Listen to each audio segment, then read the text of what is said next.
If you struggle to make your guitar solos sound musical, this lesson is for you.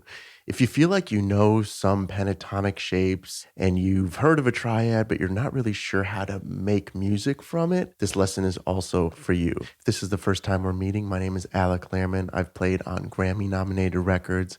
I've worked with A-list artists from BTS to Aloe Blacc to Meghan Trainor, and I've taught thousands of students the lesson I'm about to share with you today. Today, you're going to learn a step-by-step method for how to solo more creatively and more musically. If you want a deeper dive into this subject, you can check out the course link below.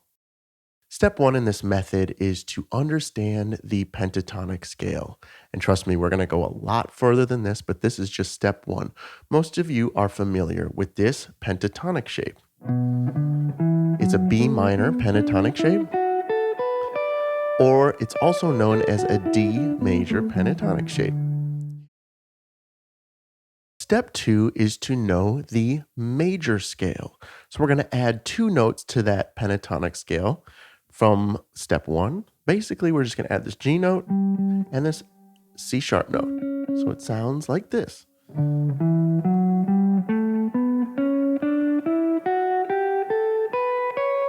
we're going to go back down.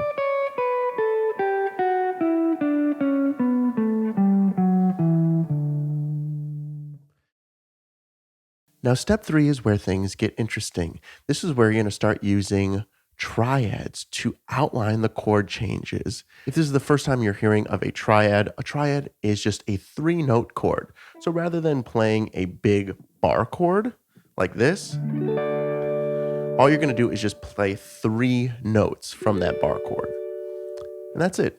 Triad, 3, like a triangle, 3 notes. Step 3 is really learning triads along the different string sets. So the D major triad, which looks and sounds like this.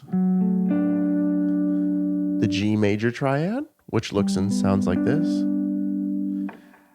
The D major triad, and then the A major triad. Now what you need to understand is you're going to learn the triads on the next set of strings. So what that looks like is that you're going to play it on the D string. So it looks and sounds like this. That's a D, here's a G, here's a D, and here's an A. The A is a little bit behind that scale. That's okay. Finally, we're going to play a D, G, and A on the highest string set. So that's going to look and sound like this. The D is going to be up here. Notice it's just a little bit above the shape that you're used to. That's okay. When we come back to the G, it's right in that shape. Then the A, and back to the D, okay? Now what you're going to want to do is navigate throughout the different triads and the various string sets so that you can create melodies. Really, the strongest melodies come from playing these triads because they're literally, you're playing the chords. So when you're playing the chords, all your creativity, all your musicality will come through. And really what you want to do is sprinkle the major scale, sprinkle the pentatonic scale on top of that. But really, we're thinking triads first. And you'll notice that the triads are contained and found within the major scale. What that means is all these triads fit. They sound good because they're all derived, they're all coming from the major scale. Now let's hear how this sounds in a track. I'm going to pull up a track. The chords are D, G, and A. First, we're going to listen. Then we're going to start implementing, playing these triads and sprinkling in a bit of the major scale and a bit of the pentatonic. But remember, the triads come first. Now before we play anything, let's just listen. It's D to G. Don't play. D. A lot of guitar players just want to play before they listen. To A. Okay, now we can put our fingers down and play a D major triad to a G major triad. Back to a D major triad. To an A major triad. And what I'm doing when I'm playing these triads is I'm playing one note at a time. And that's really step 4. is arpeggiating. That's called arpeggiating, when you play one note of a chord at a time, okay? So now let's hear how that sounds in context, okay? All right, so we're gonna play a D major.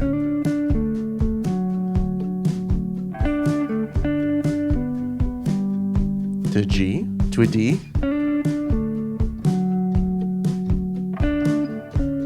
to A, okay? Now we're gonna add a little bit of the notes from the major scale. So you notice how I did.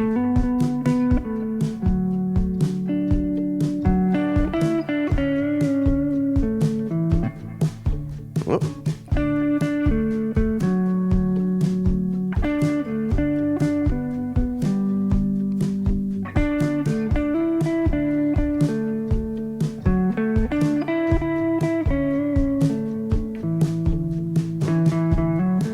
D,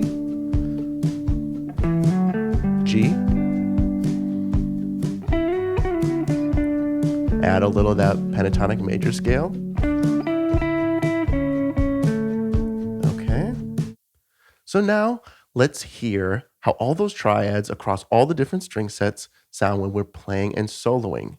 And keep in mind, a little nugget that most guitarists forget, and it's really holding them back, is that you need to play hammer-ons, pull-offs, bends, and slides. Hammer-ons being this, where you're hammering onto a note.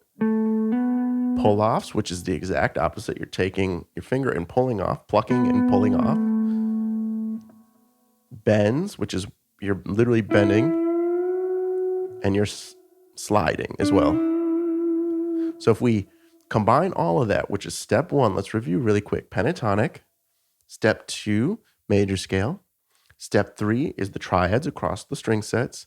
And step four is arpeggiating those triads, okay? And don't forget the little nugget of bending, pull-off, slides, and hammer-ons. So let's hear how all that sounds in context. And trust me, I know it sounds like a lot, but once this stuff gets ingrained into your fingers, it becomes muscle memory and you won't even think about this. All right, so let's listen first. Listen always first. The chords are D, G, back to D, to an A, okay? Now, let's start playing triads. G, back to D.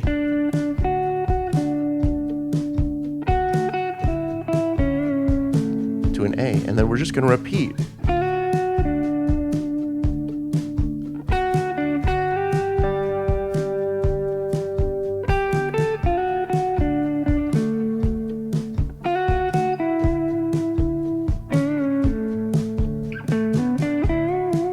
We can bend, hammer-ons,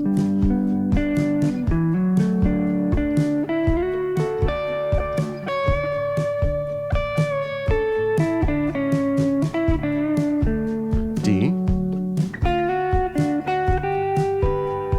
to a G,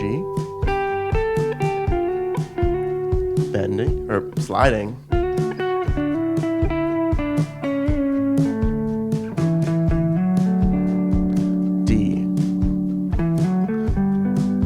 G,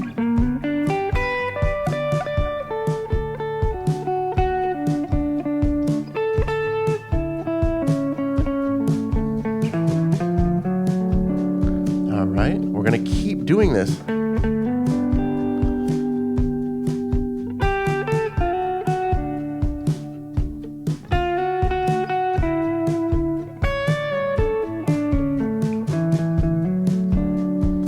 And you're going to notice you can create really, really beautiful melodies by just playing these simple 3-note chords, these simple triads.